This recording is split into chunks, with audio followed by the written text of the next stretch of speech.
Welcome back everybody, just in the workshop boiling a kettle. Not to make myself a cup of tea because this time of year we have a lot of problems when it's cold with pipes freezing up to water troughs.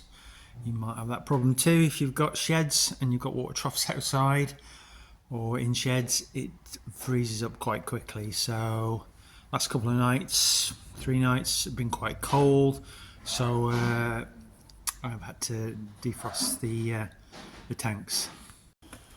So I've got tanks in my sheds as opposed to drinking bowls, and it's quite useful really because I go out to work some days, and I know if I've defrosted them in the afternoon, in the evening, then the cattle have got access to water. Because if I break the ice in the morning, it doesn't take me long to do that before I go to work, but I haven't got time, or it would probably freeze again actually because I go to work very early in the mornings, but at least then I know they've got water during the day, and then when I come in the afternoon I defrost all the tanks, let them fill up with water again, and then at least I know that they've got water then while I'm not here. I've done the other tanks. A lot of the sheds have got 2 tanks in fact in. This one is the last one that I need to get defrost, so we just hopefully pour a bit of water over the fitting and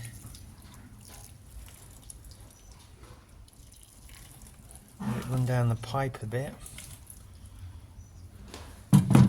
Just check that the ball's not frozen up. No. Now sometimes they don't start running straight away.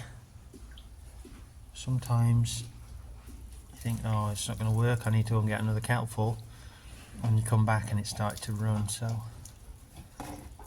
now that might be the case with this one because the pipe is running behind this piece of wood at the back and I can't get to that, so I'm just going to hope that it's running down the pipe a bit.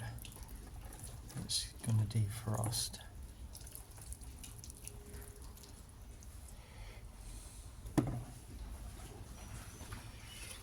No sign of it at the moment, so we'll see. It might start running. Yeah. So there is a larger tank at the other end, which I have got running, and that one is full. These are the 6 that I turned back out in the field. We've just brought them in again this week because, yeah, okay. 3 of them have got to go unfortunately next week, so we just thought of giving a few days in, a bit of corn, sticking your tongue out, and then there's 3 that'll go in the new year. So yeah, there wasn't so much grass out, they'd eaten a lot of it, trod a lot in because it didn't really get any drier unfortunately. Didn't really get any wetter, but then it couldn't have gotten much wetter. So right, so I just give these a bit of meal.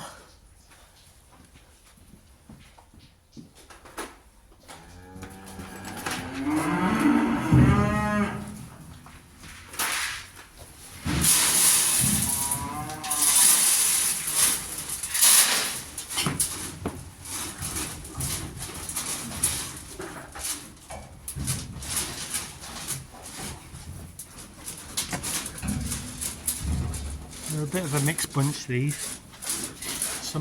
3 of them have done really well, 3 of them are a bit smaller. You don't want any corn? No? Not bothered? And I think a lot of it is when you buy them when they're weanlings, you don't always know what sort of cows they're out of. This one, for example, here, it's got a really curly horn like that, which is usually sign of maybe he's out of like a Guernsey cow or something like that. There was Guernsey cows when we milked that had curly horns that went round like that, so that's a smaller cow, so you end up with a smaller animal unfortunately. And then we've got a Hereford here who's really big for a Hereford, he's massive. Whether he's out of a bigger Holstein cow, I honestly don't know. So But you know, it all averages out, I suppose. So that's it. Yeah. So unfortunately, I've only got them for a few more days. Some of these, and then I'll have to go.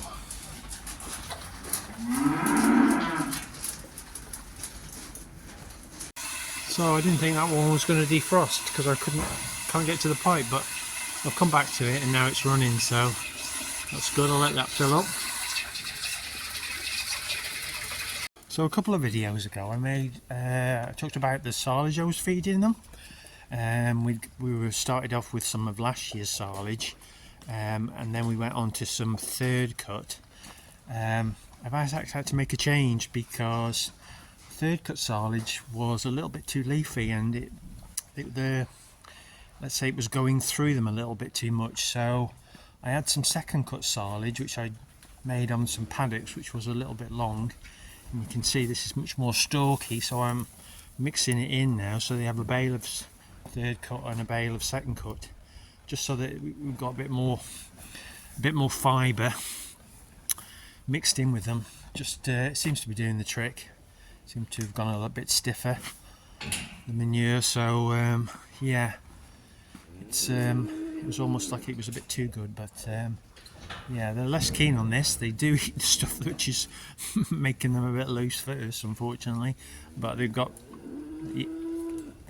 a bale of each, so once they've eaten that, they have to eat some of this other as well. So, and the other thing that I noticed when I was going on to the third cut silage, which was sort of young leafy stuff, they seemed to tuck in it really well, and I thought they really liked it, but I noticed they weren't eating as much of it, and I thought, well, that's a bit strange, because they were getting through a bale a day equivalent each shed, and then when I swapped over onto the third cut, they weren't getting rid of the bale, and I thought, that's funny, maybe they don't like it as much as I thought.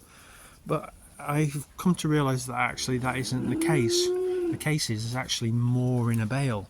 So if you make your silage when it's more stalky like this stuff, you get less in a bale than you do if it's young and leafy, because it's the equivalent of chopping the silage, because it's very short stuff. I haven't got any here because I think they've eaten it all. I'm just going to show you some of the more leafy stuff. Yeah, so if it's more leafy like this, it squashes it more into the bale. So I think there was about 20% more in a bale on the third cut than there was on the second cut. You know, maybe that's not a big deal, but I suppose in a way it does make your bales a little bit cheaper, because it's more compacted in. And you could tell it was more compacted in because the bales just seemed that little bit heavier, and the string had pulled into the silage a bit more. It was a bit harder to pull the string off. So yeah, so if you do your silage a bit younger and a bit more leafy, you get more silage in a bale.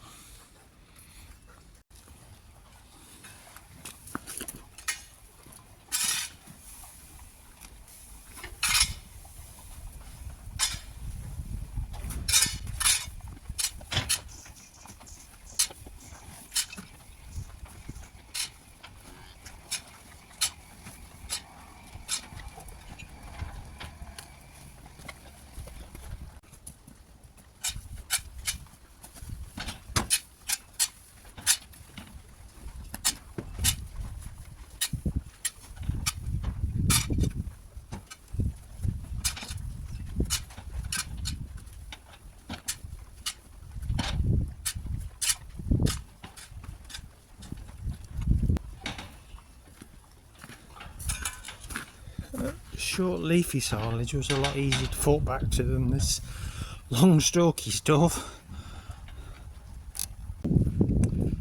So one last thing to do before, and that's to fill the kettle up ready for tomorrow. Anyway, thanks for watching, guys. Get off, Blue. You want a cup of tea? Coffee?